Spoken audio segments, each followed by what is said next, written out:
오늘 함께 보실 하나님의 말씀은 요한복음 15장 4절부터 17절까지의 말씀입니다. 내 안에 거하라. 나도 너희 안에 거하리라. 가지가 포도나무에 붙어있지 아니하면 스스로 열매를 맺을 수 없음같이 너희도 내 안에 있지 아니하면 그러하리라. 나는 포도나무요 너희는 가지라. 그가 내 안에 내가 그 안에 거하면 사람이 열매를 많이 맺나니 나를 떠나서는 너희가 아무것도 할 수 없음이라.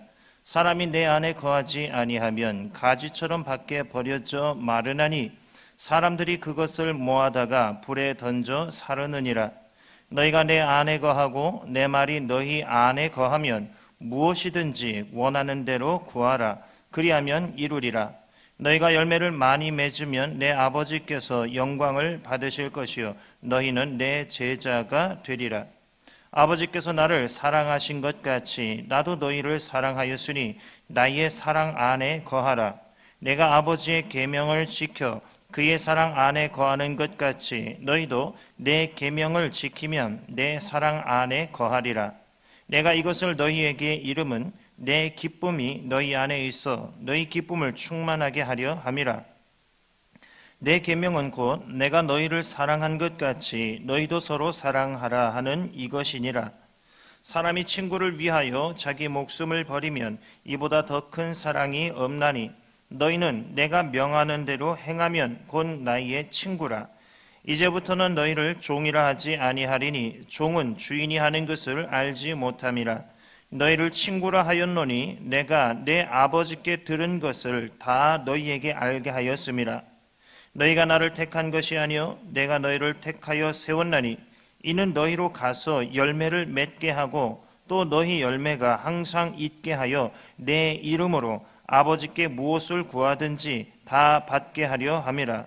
내가 이것을 너희에게 명함은 너희로 서로 사랑하게 하려 함이라. 아멘. 오늘 말씀은 요한복음 15장의 말씀으로서 그 제목은 붙어있는 가지입니까? 라는 제목을 가지고 말씀을 나누려고 합니다. 지난주 나로서는 답이 없으니 주님을 의지해야 한다는 말씀에 관하여서 나누었습니다. 주님을 의지한다는 것은 주님과 연합하는 삶이라 하였습니다. 내가 스스로 감당해 내려고 애쓰지 말고 나의 몸을 그분께 맡기고 기대라고 말씀을 나누었습니다. 그분 곁에 찰싹 달라붙어서 나의 연약함을 이겨내고 생수의 근원 되시는 그분께 복을 받는 삶을 누리자, 이렇게 말씀을 나누었었죠. 그런데 설교를 마치고 나서 다소 제 안에 아쉬운 것이 있었습니다. 주님께 기대라고 말씀을 나누었는데, 의지하라고 했는데, 맡기라고 했는데, 그 의미에 대해서는 어렴풋이 알겠지만은 그 구체적인 방법에 관하여서는 잘 다루지 못한 것 같아서 좀 아쉬웠던 거죠. 그러다가 떠올랐던 말씀이 주님께서 내 안에 거하라, 이 말씀하셨던 이 요한복음의 말씀이 떠올랐습니다. 그러면서 한 주간 지내면서 수요 예배 때 여호수아 말씀을 통해서 주님께 맡기고 기대는 방법에 대해서도 나누게 되었습니다. 지난 수요일에 나누었던 말씀 중 주님께 기대고 맡기는 방법을 제비뽑기 원리를 통해 우리가 힌트를 얻게 되었습니다. 하나님께서 우리의 모든 결정과 선택을 주권적으로 인도하시고 주관하기 원하신다는 사실을 인정하라는 겁니다. 그리고 이를 반영하는 삶을 살아야 한다는 겁니다. 어떻게 반영하는 삶을 살 것인가? 내 안에 내 삶에 일어나는 모든 주권을 하나님께 내어드리는 겁니다. 이를 달리 표현하면 매사에 하나님과 함께 하라는 것이라 말씀을 드렸습니다. 하나님과 동행, 하나님과의 친밀함을 이루라는 겁니다. 가정에서 교회에서 어디에서 무엇을 하든 어느 때든 하나님과 동행하는 삶을 이루라는 거죠. 그러면서 에녹의 삶을 언급했습니다. 에녹의 삶의 핵심은 하나님과의 동행이었습니다. 동행이라는 말은 다양한 뜻이 있는데 걷다, 삶의 방식을 따른다, 성관계를 갖는다 이런 뜻이 있다고 했습니다. 그래서 하나님과의 동행이란 하나님께서 원하시는 삶의 원리에 따라 마치 한 몸을 이루는 부부처럼 하나님과 매우 친밀하게 교제한다는 것을 의미하는 것이라 말씀을 드렸습니다. 이 모습에 대해 예를 들었는데 마치 부부가 함께 손을 잡고 산책을 하는 것과 같다고 했죠. 함께 걷는데 앞서려 하지 말고 또 뒤로 처지지도 않으면서 함께 보조를 맞추며 걷는 것이라 했습니다. 그러면서 그 산책의 속도, 방향에 대한 주도권을 하나님께 내어드리고 나는 다만 손잡고 함께 맞추어가는 것이 동행하는 것이라 했습니다. 이러한 모습이 의지하는 삶이요 맡기는 삶이라 했습니다. 오늘 요한복음의 말씀을 통해서 주님과 동행하는 삶에 대해서 조금 더 나누어 보도록 하겠습니다. 예수님은 내 안에 거하라 이렇게 말씀을 하시면서 주님 안에 거하는 삶에 대해 설명을 해 주십니다. 주님 안에 내가 거하고 주님이 내 안에 거하는 방법은 가지가 포도나무에 붙어 있는 것이라 하십니다. 붙어 있는 그 목적이 무엇이냐? 열매를 맺는 것이라 말씀을 하죠. 내가 주님께 붙어 있지 않으면 열매를 맺을 수가 없다는 거예요. 그럼 그 인생은 어떻게 되느냐? 가지처럼 밖에 버려져 마르게 되고 사람들이 그것을 모아다가 불에 던져 사르게 된다고 합니다. 그러면서 하시는 말씀 8절을 보면 너희가 열매를 많이 맺으면 내 아버지께서 영광을 받으실 것이요 너희는 내 제자가 되리라. 열매 맺는 삶을 살아야 하나님께서 나를 통해 영광을 받으시고 나는 예수님의 제자가 된다는 겁니다. 내가 예수 그리스도의 제자인가 아닌가를 확인할 수가 있다는 겁니다. 그게 뭐예요? 열매 맺는 삶을 내가 사는가 아닌가를 통해서 알 수가 있다는 겁니다. 우리가 열매를 어떻게 맺게 될까요? 10절 말씀입니다. 내가 아버지의 계명을 지켜 그의 사랑 안에 거하는 것 같이 너희도 내 계명을 지키면 내 사랑 안에 거하리라. 계명 즉 말씀을 지키는 것이 주님의 사랑 안에 거하는 것이라 말씀을 합니다. 그러면 열매 맺는 삶을 살게 된다는 거예요. 말씀을 지키는 삶을 살면 열매 맺는 삶을 살게 되고 예수님의 제자로서 인정받게 되더라는 것입니다. 결국 주님을 의지하는 것은 주님께 맡기는 인생이라는 것은 말씀을 실천하는 삶을 말하는 것이었습니다. 예수님은 우리가 지켜야 할 말씀과 맺어야 할 열매에 대해 언급을 하시는데 핵심 단어로 말씀을 드리자면 사랑입니다. 어느 정도의 사랑인가? 내가 너희를 사랑한 것 같이 너희도 서로 사랑하라. 내가 너희를 사랑한 것, 이게 어느 정도의 사랑입니까? 13절입니다. 사람이 친구를 위하여 자기 목숨을 버리면 이보다 더 큰 사랑이 없나니. 목숨을 버릴 정도의 사랑입니다. 주님의 이 모습을 내가 실천하면 주님은 나더러 뭐라고 하시는가? 14, 15절이죠. 너희는 내가 명하는 대로 행하면 곧 나의 친구라. 이제부터는 너희를 종이라 하지 아니하리니 종은 주인이 하는 것을 알지 못함이라. 너희를 친구라 하였노니 내가 내 아버지께 들은 것을 다 너희에게 알게 하였음이라. 주님께서 우리를 위해 목숨을 버리셨는데 이와 같이 내가 타인을 위해 목숨을 버리는 그 사랑을 실천하면 주님은 나를 친구로 여기신답니다.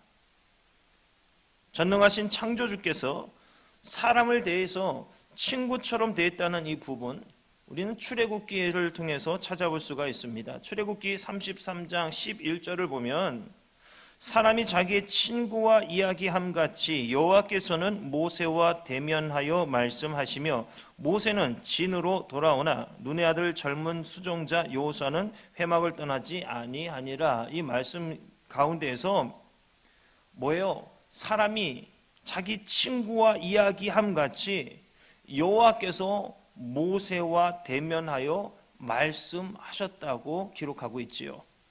그때 이스라엘 백성은 뭘 했습니까? 회막문에 구름 기둥이 서 있는 것을 보고는 다 일어나서 각자 자기 장막 문에 서서 예배하고 있었습니다. 상황이 긴장감이 돌고 있는 거죠. 사람은 다 자기 장막 문에 서서 모세가 회막에 들어가기까지 바라보고 있었습니다. 모세가 회막에 들어가니 구름 기둥이 내려서 회막 문에 서는 현상이 일어났습니다. 이 모습을 보고는 사람들은 모두 일어나 자기 장막 문에 서서 예배했습니다. 그 수많은 사람 중에 하나님과 친구처럼 이야기한 사람은 모세 단 한 명뿐이었습니다. 우리는 하나님과 친밀함, 친구의 관계를 맺는 것에 대해서 다소 쉽게 생각하는 경향이 있습니다. 나도 할 수 있다고, 금방이라도 조금만 노력하면 내가 그렇게 할 수 있다고, 내가 조금만 더 노력하면 나는 그런 거룩한 사람이 될 수 있다고, 이런 생각을 합니다.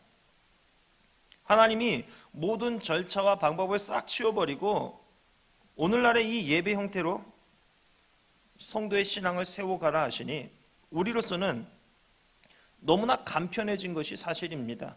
그런데 문제는 방법과 절차가 간단해지다 보니까 하나님을 섬기는 일에 대해서도 너무나 쉽게 생각해 버리게 되었더라는 겁니다. 하나님을 의지하는 것, 하나님께 맡기는 것, 말은 참 쉬워 보입니다. 그런데 그런 삶을 살려면 말씀을 지키는 삶을 살면 된다 했습니다. 어떤 말씀인가? 예수님이 우리를 위해 목숨을 버리신 것 같이 이웃을 위해, 형제를 위해 목숨을 버리라는 거예요. 그러면 친구로 여기신답니다.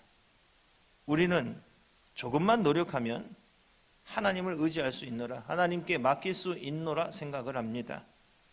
지금 나는 예수님과 친구 관계를 맺고 있다, 친밀하다, 이런 생각을 합니다. 하나님과 친밀하다고 생각해요. 그런데 친밀하다고 생각은 하는데 말씀대로 안 살아요. 목숨을 내놓고 섬기고 사랑하지 않습니다. 작은 자존심 하나로 인해 속으로 상대방을 살인하는 감정을 품어버려요. 이거 하나님 의지하지 않는 겁니다. 예수 그리스도라는 포도나무에 가지로 붙어있는 상태 아니라는 겁니다. 하나님께 전혀 맡기지 않는 거예요. 내가 아쉬울 때만 의지한다고, 맡긴다고 기도합니다. 그러면서 나는 하나님을 의지한다고, 하나님께 다 맡겨드린다고 생각을 합니다.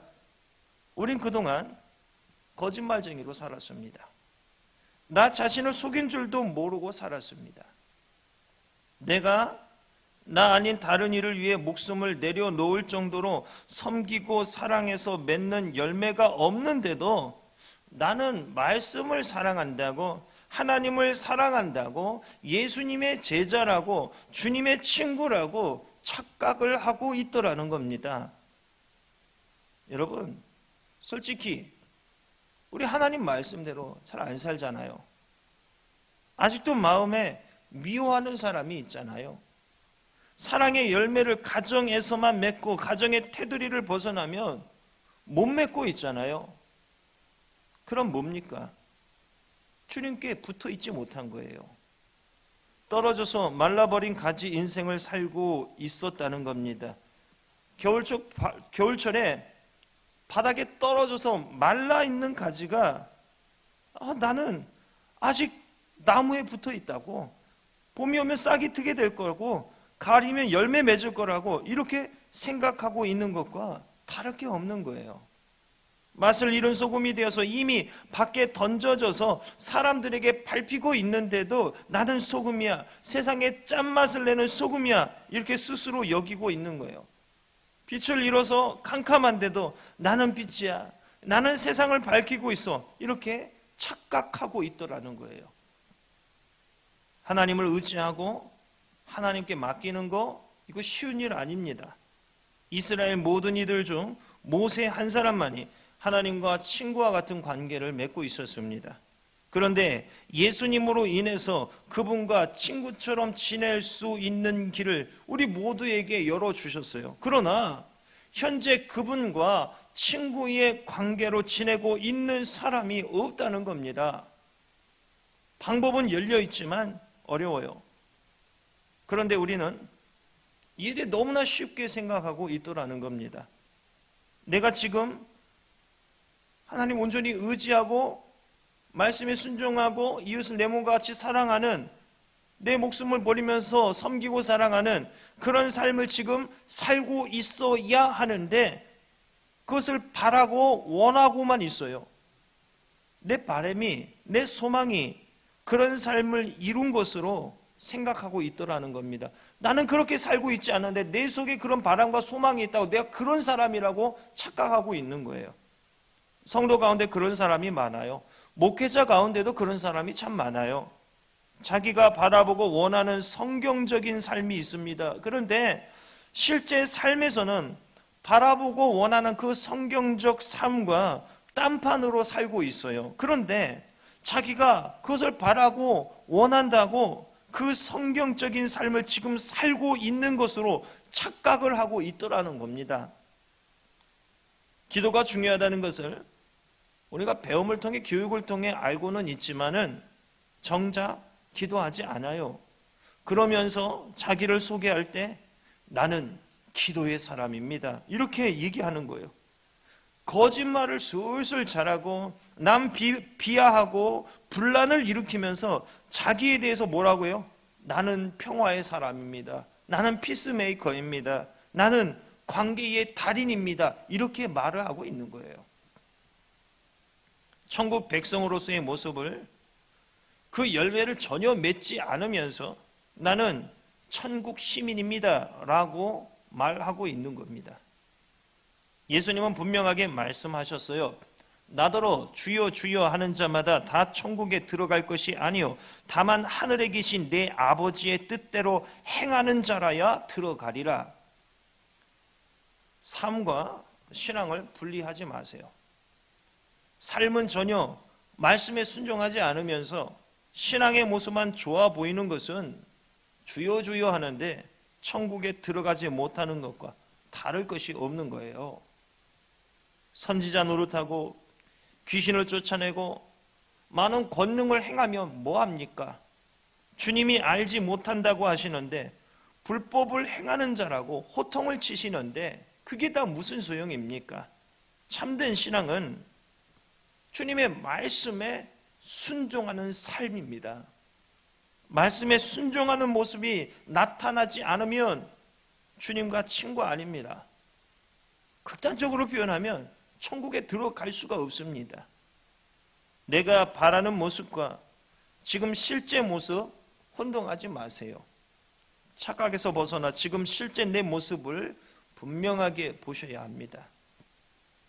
지금까지의 내 모습, 나의 신학, 나의 믿음, 마치 모래 위에 지은 집 아닙니까? 여러분은 작은 사건에도 흔들리고 상처받고 분노하고 나지 않았습니까? 지금까지 대부분을 모래 위에 지었기 때문이라 할 수 있을 겁니다. 누구든지 나의 이 말을 듣고 행하는 자는 그 집을 반석 위에 지은 지혜로운 사람 같으리니 비가 내리고 창수가 나고 바람이 불어 그 집에 부딪히되 무너지지 아니하나니 이는 추추를 반석 위에 놓은 까닭이요. 말씀을 듣고 행하는 삶으로 나의 인생을 채워왔다면 흔들리지 않았을 겁니다.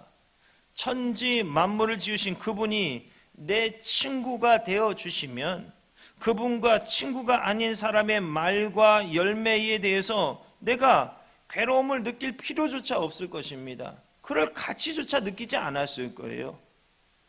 내가 말씀대로 대처하지 않았기 때문에 내가 들은 말씀을 가벼이 여기고 내 삶에 온전히 실천하지 않았기 때문에 세상에서 겪은 모든 일이 내게 상처가 되고 아픔이 되고 남을 찌르는 가시가 도단하게 되었던 것입니다. 하나님을 의지하는 것, 주님 안에 거하는 것, 말씀에 순종함으로 이루는 것이었습니다. 주님께서 죽기까지 나를 사랑하신 것처럼 나도 죽기까지 남을 사랑하는 것이 그러한 삶을 이루는 핵심 열쇠였습니다. 택함 받은 성도는, 하늘나라 시민은, 하나님을 의지하는 자는, 주님의 친구는 삶에 일어나는 모든 일을 하나님의 말씀으로 대처합니다. 예수님의 사랑을 본받아 지금 실천하는 삶을 사는 자입니다. 여러분은 주님이라는 나무에 붙어 있는 가지입니까? 떨어져 말라 있는 가지입니까? 바라고 원한다고 내가 그런 사람 되는 게 아닙니다. 나의 현재의 모습은 내 머리에 있는 게 아니에요. 내 몸으로 지금 하고 있는 게 나의 모습인 거죠. 지금 열매를 맺고 있어야 내가 그런 사람인 겁니다. 여러분의 믿음과 신앙 인격은 소망함에 있지 않습니다. 지금의 삶에 있습니다. 오늘 말씀을 통해 내가 정확하게 어떤 사람인지 진단해 내시기 바랍니다. 믿음과 신앙생활, 성도의 삶에 대해 너무 쉽게 생각하고 있지는 않았는지, 앞으로 나는 하나님의 말씀과 내 삶을 어떻게 연결 지을 것인지 묵상하시고 진정 주님께 붙어있는 가지의 삶을 오늘 이루시기를, 맛을 내는 소금이 되시기를 바랍니다. 성령의 도우심을 구하세요. 진정한 신앙인의 삶을 살지 못했다는 것을 회개하시고 하나님의 말씀에 감동과 은혜만 받으려 했던 영적 욕심꾸러기였던 지난 삶을 반성하시고 이제는 은혜보다 말씀에 순종하는 삶을 살겠다고 다짐하시고 그러한 삶을 오늘 이루시기를 주님의 이름으로 축원합니다.